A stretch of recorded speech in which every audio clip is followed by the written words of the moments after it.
In this video, I'll be demonstrating how to install KYB fork cartridges with KYB springs into the WP 48mm XACT front forks on 2021 and later full-size motocross models from KTM, Husqvarna, and GasGas. For demonstration purposes, I'll be using this 2023 GasGas MC350F. However, the procedure is exactly the same for all three KTM brands. This video will be broken up into three separate parts. The first part, I'll start by removing the forks from the motorcycle, and the second part will be over at the workbench. We'll disassemble the forks, remove the pneumatic spring cartridge from the left fork leg and the oil damping cartridge from the right fork leg, and then we'll replace those with KYB sealed cartridges with KYB springs on them, and then we'll set the oil volume in each fork leg, set the clickers, and for the third part, we'll bring the forks back over here to the motorcycle, install them, set our desired fork height, reinstall the front wheel, and make sure everything is torqued properly to go down to the motocross track and hit the races. The following tools are used in this video: a 12.5mm cartridge rod holding tool, a 50mm hex wrench, a 49mm octagon or 8-sided wrench, a 21mm combination wrench, a 17mm combination wrench, a 15mm combination wrench, 8mm socket, 10mm socket, 17mm socket, 19mm socket, 21mm socket, 22mm socket, suspension or brake parts cleaner, fork oil, and a measuring cup. We'll start by removing the front wheel from the motorcycle. To do that, loosen up the cap on the left side or the brake side of the front axle and remove it with a 17mm socket. Next, I like to remove the brake caliper since we'll be taking the forks off anyway. This is done with a 10mm socket and ratchet.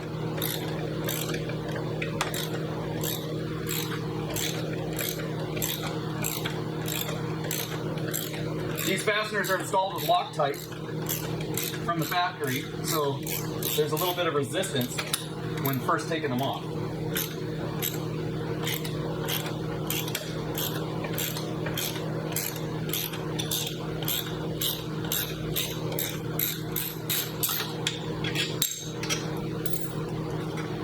You can choose to let the brake caliper hang from the hose like I do, or if you're concerned about damaging the hose, you can use a tie down or a bungee cord to hold it up by the handlebar. Next, we'll loosen up these fork lug pinch bolts. They pinch the axle into place. We'll go loose on both sides until the bolts have a little gap underneath the head.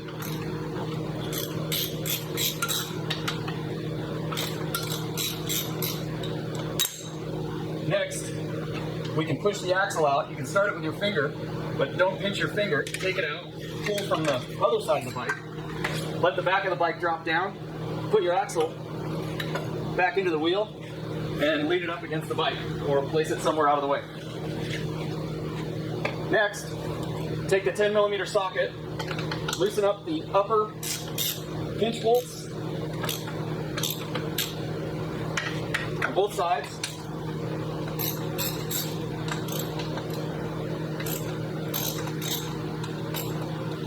Until they spin freely in the clamp. Loosen up the lower pinch bolts until they also spin freely in the clamp.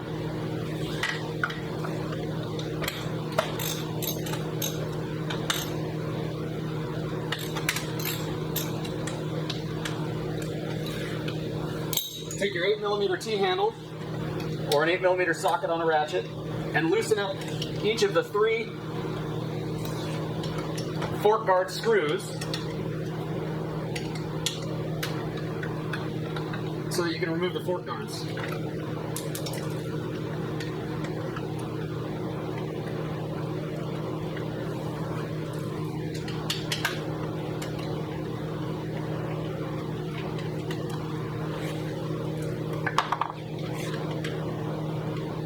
If you're in a big hurry, you can use a cordless drill or a cordless impact gun to remove some of these fasteners, but I don't recommend putting them back in with any kind of an impact tool like that, because it usually ends up in stripped out threads in some of these aluminum fork lugs and triple clamps. Okay, now that the fork guard with the brake pinch clamp is just dangling, everything should just twist right out.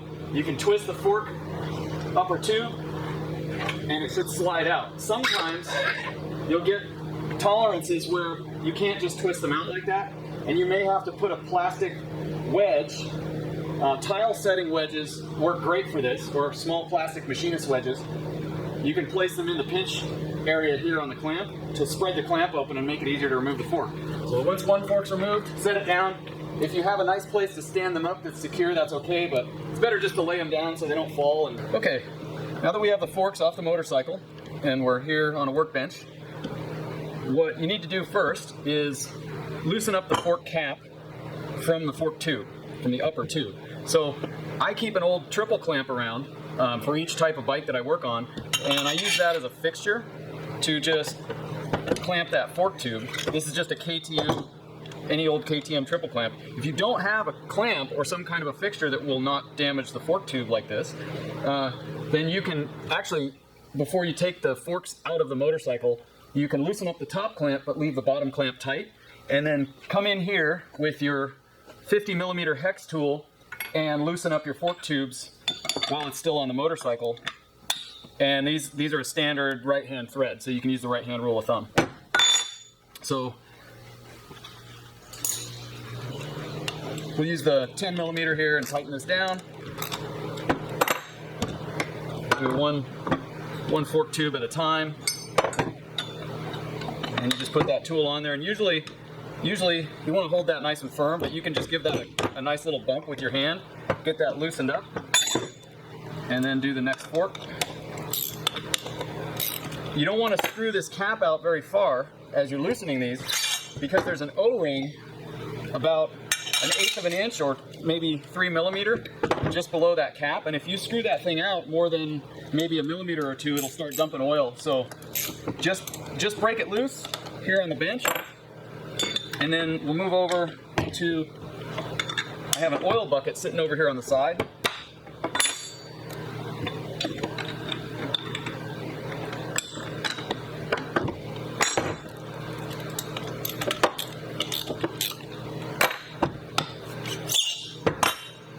So now that I've got those loose, you can hold the fork tube by hand or pinch it between your knees, loosen that thing up while it's vertical, and you see that black O-ring in there. That's the only thing sealing that oil. So once that's done, this fork tube will slide down on the fork seal, and you can see this little oval cutout in that kind of darker gray colored inner cartridge tube. And this is the damper side here. So you can see that little oval cutout. That's where the oil wants to, any excess oil will dump out of the top of the free piston. So we want to point that oval down into our bucket. So I give myself about 3 or 4 inches here from the cap to the tube, and I just set it right on the bucket. And I have something here to prop it up so that the fork lugs are well above and the fork is down at an angle like this. And I think that's off camera frame, but it's just leaned up in a bucket, just like I showed. And then on the air side, there's no inner cartridge oil. There's just the oil in this outer fork tube. So we just slide that down a few inches, and you'll see on the air side, or the left fork leg, there's no oval cutout here in this inner cartridge because it's a sealed air cartridge. And that outer tube just dumps out the same way.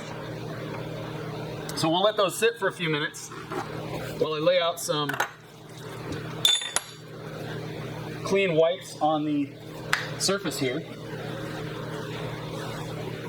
just to keep the cartridges and the springs and everything clean.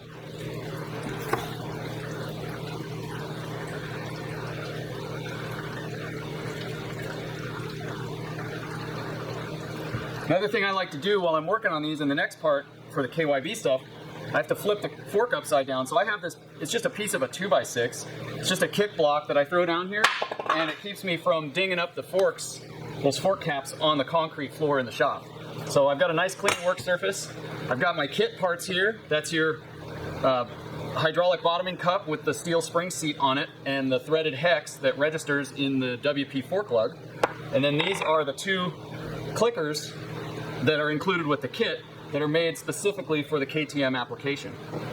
The next thing we need are a set of KYB springs. For this combination, this is my personal bike, I'm going to run about a 4.9.5 spring rate. It's a combination of 2 spring rates on either side, and it adds up to about 0.495 kilograms per millimeter. So then we have a cartridge for KYB. This is a cartridge from a 2012 Kawasaki KX450. I've made a special spring spacer for the preload that I want, which is about 4 to 5 millimeters. And then I've got a cut down factory connection Supercross spring seat. And this allows me to run a YZ, modern YZ long spring in the KX cartridge inside of the WP setup. On the KYB cartridge, when you take it out of the Yamaha or Kawasaki fork, you're going to have this original clicker from KYB. You don't need that. You can set that aside. You do need, however, the rebound adjustment rod. If you don't have the correct rod for your cartridge, it may not work correctly. There's at least 2 lengths of KYB rebound rods, and they're about 10 millimeters difference, and I'm aware of at least 2 lengths of those. And there's information about that on DialedMfg.com with the fitment information for the cartridges, kits, and fork lengths. Okay, so I'm going to start with the pneumatic spring side of the fork leg pair, and I'm going to take that cap and I'm just going to thread it down, now that it's mostly drained, up until that black O-ring just touches the top of the fork tube, just so that any major drips don't fall on the floor and drip on my shoes and whatnot. Now I'm going to invert that fork, and down here on the bottom, on the spring side, the air spring side, you're going to see a blue cap. I believe all of these KTM forks have a blue cap. And here, you need a 19 millimeter socket, like my 17. You need a 19 millimeter socket, and what I like to do is grab the axle out of that front wheel, and I like to slide it into that fork, right into the lug, and just finger tighten those 2 pinch bolts so I don't distort that lug. And I just use it as a tool to hold the lug while I loosen that blue cap. And I strongly advise, you'll see me use a DeWalt impact gun on some KYB stuff. They have a coarser thread, and my kits have a coarser thread, whereas the WP stuff has a very fine thread, and I don't think using an impact on it is a good idea. I've got some stuff into my shop that someone else had worked on, and the threads here were galled. So I recommend greasing these threads when you do work on them, and I recommend not using an impact on the WP stuff, just to save yourself some grief and some expensive parts later. Now, once that blue cap is out, if you don't want to drip any oil, you can just push a paper towel down into that hole in the lug, and then grab the upper fork tube. If you pull up here on the lower fork tube, the whole assembly can slide apart and do damage to your seals and bushings.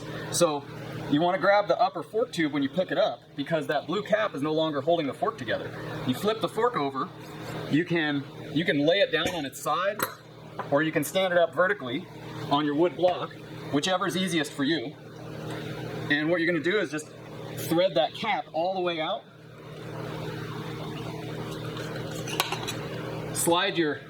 Just slide that upper tube down, pull the pneumatic spring cartridge out, and lay it on your bench right next to your KYB cartridge. Next, you want to take one of your hydraulic bottoming cups with the little hex on it. This fork is compressed, and I'm just going to drop that sucker in. The hex has to go first. It has to go this direction, hex first, down into the fork. Once that's in, take your rag out of the bottom of the fork lug, reach in with your index finger or middle finger, and rotate using the threads with your finger until that hex registers. That hex is going to register down into the fork lug, and it'll drop down about that length of the hex. It's about 3/4 of an inch long. So you'll feel that, and now those threads can't turn. That cup can't turn because it's locked into the hex. So from there, what we want to do is take our spring and drop in that spring. It goes down and it sits on this steel spring seat here on the cup. And once that's in, we can take our cartridge, slide the cartridge in, and then slide the tube up and start the threads and run those threads down until that black O-ring just touches the top of the upper tube. I like to grab both fork tubes here because, again, nothing is holding the fork outer tubes, upper and lower, together, and if you overextend them you can damage your seals and your bushings. So I grab both tubes, I flip the fork over, and I'm still holding on to that upper tube, and I set it down on my wood block, and then I grab this cartridge rod holder tool. This one is only for the KYB size, so 12.5 millimeter cartridge rods on the KYB. Some people will call this an H tool because they have an H shaped where it'll do KYB on one side and show a 14 millimeter on the other. So I like to take that tool, I push down on the fork, which compresses the spring, and if you run a stiff spring with a lot of preload, that can be difficult. So you slide that in, you can see I just slid that in under the lock nut, that silver nut. Make sure you have this rebound adjusting rod in place at this time. If you don't, your rebound clicker won't work and the fork will just be a pogo stick. So now you take your clicker assembly, which is provided with the conversion kit from Dialed Mfg, you thread that down until it stops finger tight on that cartridge rod. Now what I like to do to prevent damage to the cartridge rod is I like to grab a 21 millimeter wrench, that's the size of the conversion kit hex on that rebound adjuster. I grab the 15 millimeter wrench, which is the KYB lock nut size, and I hold the rebound adjuster still while rotating the lock nut up against it. This prevents the cartridge rod from spinning inside of the fork lug and inside of my cartridge rod holding tool. And once you get that up against your rebound adjuster body, you torque that down, and remember these are aluminum parts, so you don't want to go too tight. Once that's tight, push down on the fork lug and remove that cartridge rod holder tool and set it aside. Next, I use an impact gun here very carefully, but I also apply just a little bit of grease to the threads to prevent galling and to make life easier for the next guy that's got to work on this thing. So I place that grease, grab this impact gun, and just carefully and slowly, using a 21 millimeter hex socket, thread that in. Give it a very light hit. This gun is on a low setting. You can grab your front wheel axle again, and then go ahead and make that nice and tight. These things have nice coarse threads and you can put a fair amount of torque on them. Now once that's done, you'll want to set up your clicker settings and all that, but we'll get to that in a few minutes. So next, we're going to move over to the other fork. Now that this one, that's the conversion right there, that's done. We just have to fill it full of oil and then lock everything down. So we'll move over to the next fork.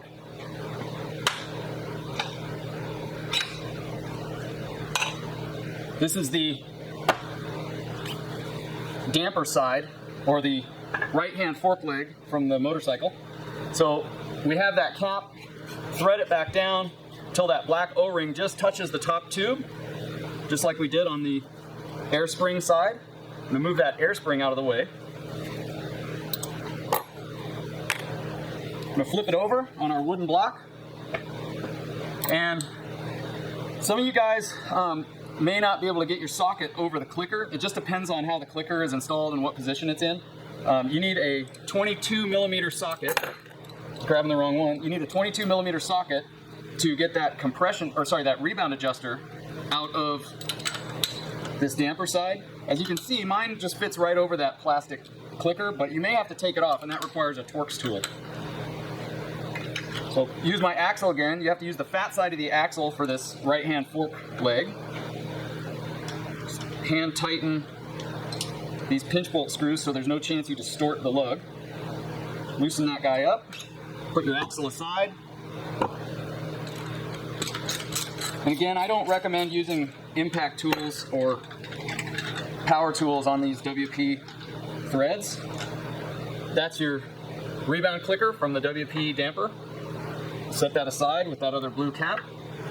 And then in this one, your rebound adjustment rod is captive, so it won't fall out of a WP cartridge. So you can just leave that alone. Now I'm going to stuff that rag back in there because there's undoubtedly some oil hanging out. Flip this guy over, and now we're going to take out the damper cartridge.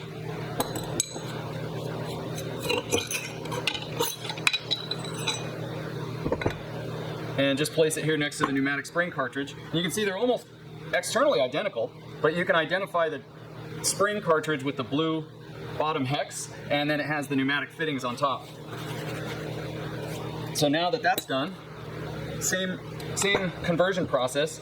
Grab the hydraulic bottoming cup with the spring seat and the hex. The hex goes into the tube first. I have the fork leg compressed. Take the rag out. Hex first, drop it in, let it slide down. Use my middle finger or index finger to rotate that hex until it drops into place. Once it's keyed in, locked in, and it pulls down that extra 3/4 of an inch, drop in your spring down into the spring seat. Grab your second KYB cartridge. It's prepped the same way as the other. Take off the KYB rebound clicker. Make sure you have a rebound adjustment rod. Slide that cartridge in. Ideally, when you handle these cartridges, you'll see I'm being pretty careful not to ding up the cartridge rods. That's one of the most important and sensitive areas inside of a closed cartridge or sealed cartridge fork. Thread that fork cap into the upper tube, at least until the O-ring touches the top of the tube. Grab both tubes, flip it upside down, and then this procedure is exactly the same as the last KYB fork insert. We take this cartridge rod holding tool, push down firmly on that lug until we can slide the cartridge rod holder tool in place. We've got our rebound adjustment rod, and then this is the new clicker that comes with the kit from Dialed Mfg. Thread that down, that clicker body, down onto the rod until it's finger tight and snug. And this is where we need a 21mm wrench and a 15mm wrench. Grab that rebound adjuster with your 21mm, and then use the 15mm to rotate the lock nut up against the clicker body. Once it's snugged up against, get your wrenches where you can get a nice bit of leverage, and make sure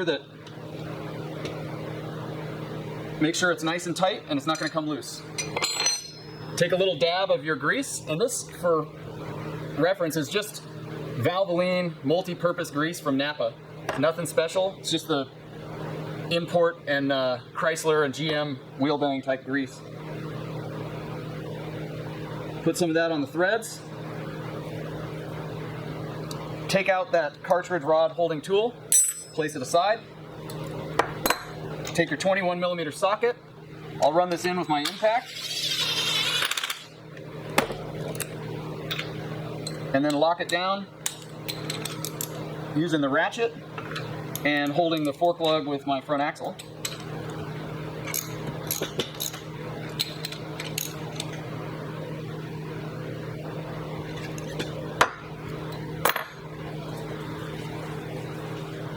If during maintenance you ever need the O-rings, like here on these KYB, the O-rings that are on the conversion clicker body are exactly the same as these on the KTM WP parts. So you can either scavenge these in an emergency, or I can make those available to you if you send me an email or something like that.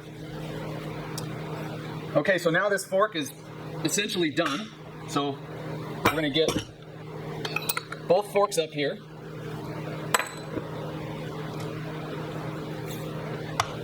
Depending on your spring rate, your weight and speed, what valving and how your fork cartridges are set up from KYB or from your tuner, you're gonna probably be in the range of 330 to 350 cc's of oil inside each fork leg on a KYB conversion.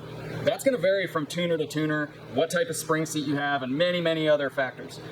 For my own setup here, which is a different setup, because I've got that Supercross spring seat, I will start with 325 cc's of oil. I found that to be a good number with that particular spring seat in these conversions and my particular riding situation. If you want to start with, say, 330, that's a good number. If you're just going with a stock fork, a stock YZ cartridge, or YZF cartridge, 340 cc's of oil might be really good. But you can always add oil, it's just harder to take it out. So I have this graduated cylinder. I may have bought this from Amazon or somewhere like that. This is a pretty good one. It's made in Germany and it's accurate to within a pretty small amount, plus or minus 5 milliliters. So I like to tip this thing and pour it like I'm pouring a beer so that I don't get a bunch of foam. And I'll come up to my 325. I'm just one line under. I like to get down low. And when you're reading these graduated cylinders, you want to read from the bottom of what's called the meniscus. It's that little dip at the top of the fluid level. So the bottom of that little dip is where these things are meant to be read. So take your first fork. Doesn't matter which side you do first. I'm doing the right-hand side. Just drop this guy down, that upper tube, and then I'll set this on my knee here so you can see. And then I like to lean the fork tube towards this graduated cylinder so that I can lean them together and come up and pour that oil in. And when you're running a restricted spring seat like I am, you can't just dump that oil in like you can with a stock spring perch because it'll take a little while to drain down. That Supercross spring seat actually provides a little bit of damping at the bottom of the stroke. So once that's settled, just close up that fork, wipe off any little drips, and now you need your 49 millimeter octagon wrench, which is just a KYB fork cap wrench. Run that thing down snug, and we'll tighten it up as the last step. Next, same process, pour some oil.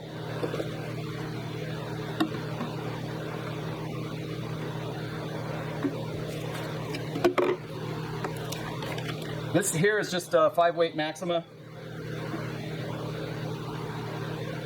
That's what I use in all my settings. It's just a good consistent oil and I've never had any problems with it.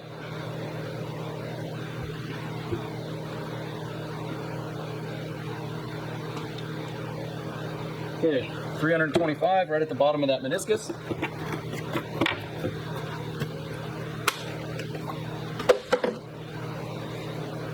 Open up this fork. Same process again. A little difficult to do without a knee stool or something here, but nice and slow so you don't spill.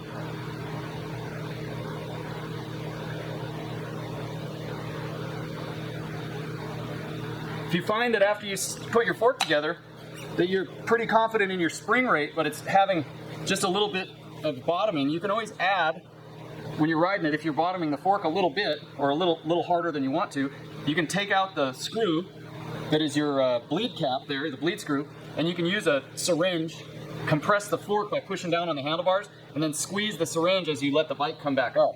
If that's too hard to do alone at the track or you don't have somebody to help you, you can use a tie down hooked on the front axle on the right hand side of the bike, hooked to your handlebar, pull the tie down, and then slowly release it with one hand while you squeeze the syringe in. I would recommend going in 5 cc increments if you're going to do that. So the last step here for fork assembly is going to be to lock these caps down.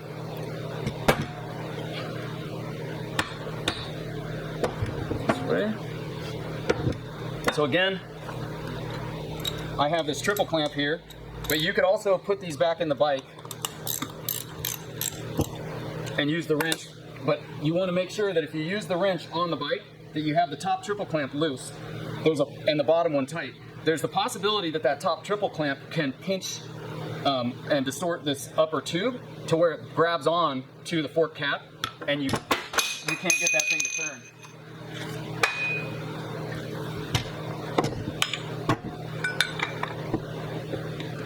So what I like to do is get that tool on there, and then I'm just putting some weight on that triple clamp. and bumping it down.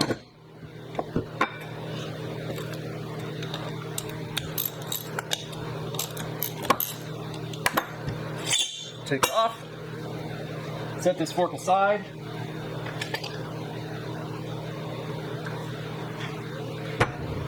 Get the other fork. Do the same.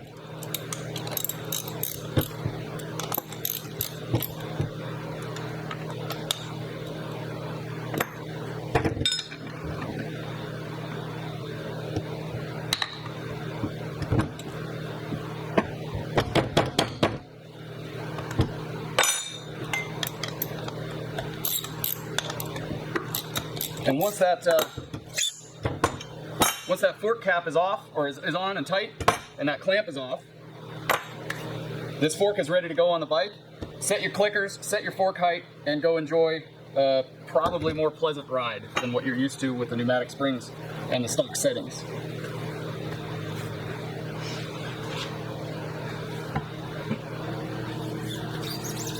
Usually there's a little bit of oil left over from handling them while you're working on the cartridge swap. So I like to wipe them down, get all the remaining oil off. Otherwise it's bound to attract a bunch of dust, and then also your fork decals won't stick to the tubes quite as well.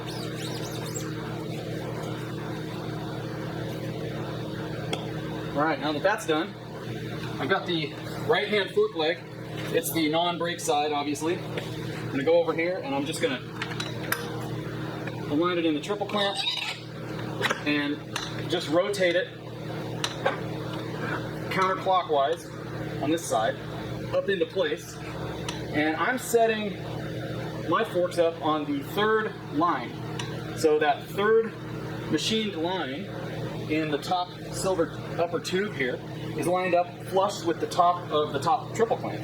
Once I've got that lined up, I rotate the fork tube until the bleeder screw, which is off center in the fork cap, is facing forward. That way I can get to it with a screwdriver in front of the handlebars when the bike is assembled and I'm at the track. I like to bleed those forks before each ride. So now I'm going to start by just snugging up all four of the pinch bolts, and we'll come back and retorque those later. Next, I take my left fork tube and I slide it up into the clamp the same way, and I'm going to rotate this side clockwise, find that third line, set it so that it's level with the top of the upper clamp, and then I'm going to rotate that fork tube so that my bleeder screw is facing directly forward. I'm going to snug up all four of my triple clamp pinch bolts on this side. Next, I'm going to align my fork lug facing forward on each side and just set my fork guard on there. And we will thread in the caliper bolts.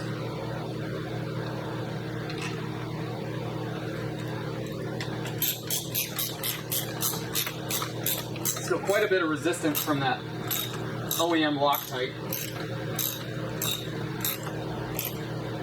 So they take a little force to thread in. If you've had your brake caliper on and off several times, or your bike's older, or you don't use Loctite,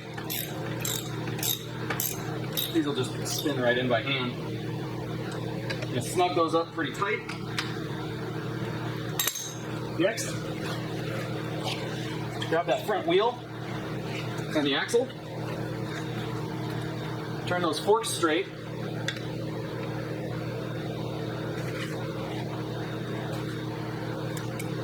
You might find it handy at this step to have a screwdriver if your brake pads sort of fell together.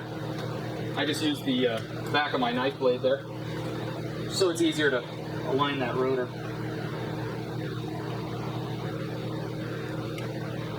Get that rotor in, and then slide your axle through. Make sure it's lining up on both sides. Push that axle through, and then at this point, that bike wants to drop back down. You can thread in that axle plug and tighten it up. Oftentimes you can just tighten it up. You have to make sure that that other side does not rotate. In this case, there's enough friction that it won't.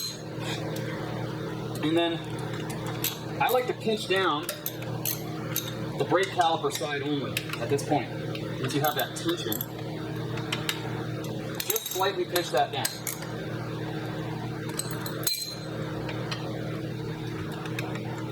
And then after a little more torque, I tighten up these pinch bolts and I leave this side loose. And remember, we have to align the forks this way so that they're not pinched. That'll make a harsh sensation on the fork. In this example, this is a brand new bike, so I can actually move this fork by hand. But what you want to do on a bike that's got a little more friction on the axle, if you can't just move that fork pinch by hand real easily, you're going to have to bounce that bike up and down like most of you know to do when you reinstall the front wheel. You should do that on every bike you own to make sure that that fork is properly aligned with and they're parallel before you lock down that floating side, the right-hand side on the axle pinch bolt. Okay, I've got my 8mm T-handle and I'm installing my right-hand fork guard screws. I like to get them all threaded in before I torque them down. I don't really use a torque spec on stuff like that, but you better not over tighten them or they'll strip out your fork lugs and you'll never have a good time with your fork guards again. If you don't tighten them enough, they tend to fall out. It's just one of those things.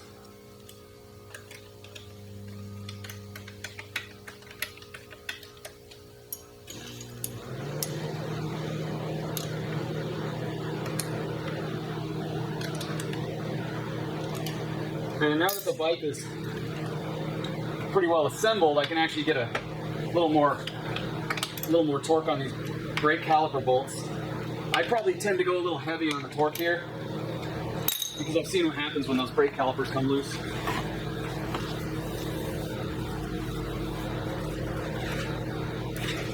Okay.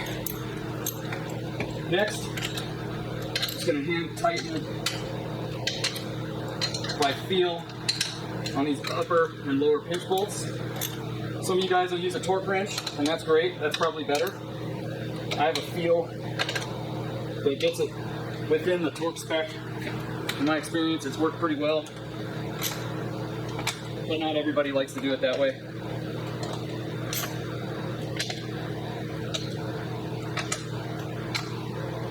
Whatever you do, when you tighten down these pinch bolts, you want to make sure they're tight before you do that bottom axle pinch bolt. And you want to keep going back and forth, bolt to bolt. Because as you tighten one down, between the two on the same clamp, the other one loosens up until they're close to torque. And I'm just going to check some stuff there.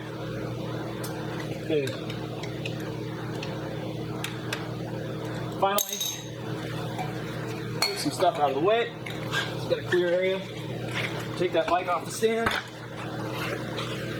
You can use the brake. You can do it without the brake.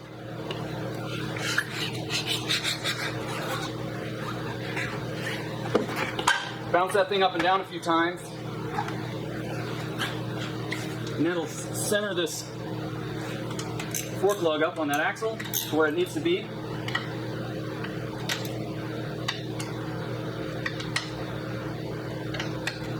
Check that your pinch bolts are nice and even and tight. Recheck the other side. Check over all your work. Make sure you're not leaving anything loose.